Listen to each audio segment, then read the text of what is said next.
Hello everyone, আসসালামু আলাইকুম। চলে আসলাম কুয়াকাটা সমুদ্র সৈকতে।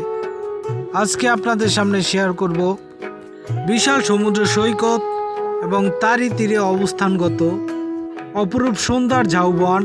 তাই সকাল সকাল আমরা চলে গেলাম সমুদ্র তীরে এবং এখানে এসে দেখা মিলল হাজার হাজার মানুষের, যারা সমুদ্র পাড়ে এসে এনজয় করে, আনন্দ করে এবং বিভিন্ন জায়গা থেকে বিভিন্ন লোকের সমাহার এখানে।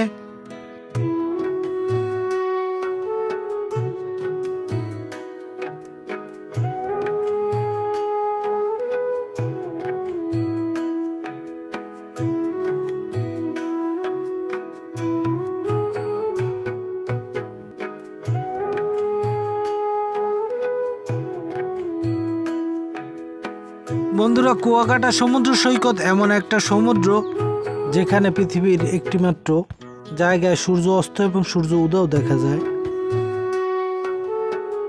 আর এই সাগরটা পৃথিবীর দীর্ঘতম উপসাগরের মধ্যে অন্যতম একটি বঙ্গোপসাগর।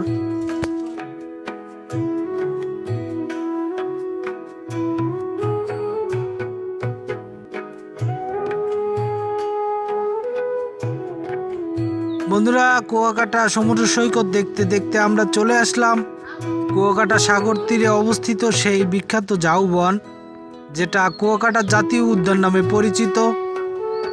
আমি এখন তারই সামনে অবস্থান।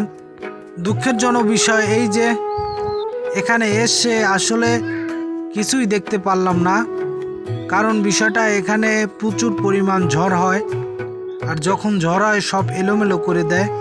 দেখুন বন্ধুরা, গাছগুলো ঝড়ে কিভাবে উপড়ে ফেলেছে। অনেক বড় বাগান ছিল এখানে। আমি আরও প্রায় 2 বছর আগে এখানে আসছিলাম। আসার পর সেই ঝাউবনটা আর এখন যে দৃশ্যটা সেটা সম্পূর্ণ ভিন্ন। তাই এখানে বেশি দেরি না করলে আমরা বেরিয়ে গেলাম বিচের দিকে। আমার সামনে দেখুন সারি সারি নৌকা, এগুলো দিয়ে সমুদ্রতে মাছ ধরা হয় এবং এই নৌকায় অনেক সামুদ্রিক মাছ পাওয়া যায়। কিছু সংখ্যক জেলে কাজ করতেছে। দেখুন অপরূপ দৃশ্য বাংলার। তারই পাশ দিয়ে আমি একটা নৌকার পাশে দাঁড়ানো। তারপর যতটুকু সম্ভব আপনাদেরকে দেখানোর চেষ্টা করতেছি কুয়াকাটা ঝাউবনের প্রাকৃতিক দৃশ্য। এবং দেখুন এখানে অনেকগুলো গাছ ছিল, সব গাছগুলো ঝড়ে সব এলোমেলো হয়ে গেছে। প্রচণ্ড বাতাস এখানে। এবং আমি একটা মাছ ধরার নৌকার সামনে অবস্থান করতেছি এখন।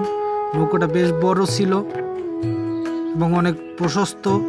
এসব নৌকা সাগরের মাঝখানে যায় এবং মাছ ধরে। তো অবশেষে বন্ধুরা আমাদের ঝাউবন ভ্রমণ শেষ হয়ে গেল এবং আমরা আবার আমাদের মেইন পয়েন্টে কুয়াকাটা সেখানে রওনা দিচ্ছি। তো ভালো থাকবেন সব সময়। দেখা হবে অন্য কোনো পথের মোড়ে। মনবিলাসী থেকে বিদায় নিচ্ছি আজকে। যার যার জায়গা থেকে শেষে প্রতিদিন অন্ততপক্ষে একটা ভালো কাজ করুন। এগিয়ে যাবে দেশ, এগিয়ে যাবে জাতি, এই প্রত্যাশায় আল্লাহ হাফেজ।